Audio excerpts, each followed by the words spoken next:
Hello everyone, I am KCB. I am the student of Veranda and I am pursuing this course since last month. My overall experience in this last month is good because here there is a continuous evolution on the particular topic is being done.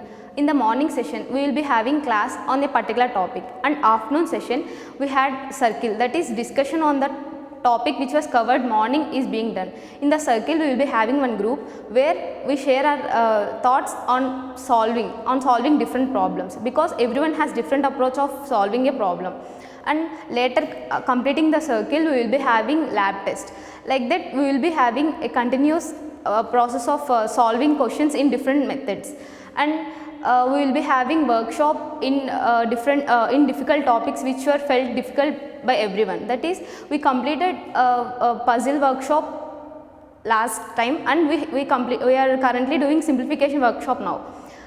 Like this we are having different workshops and different activities, and here the mentors are also very good and they are very friendly with us, which make us very convenient to learn anything. And in this month, for the June month, I am titled as student of the month, and I am very happy to receive that title. Thank you everyone.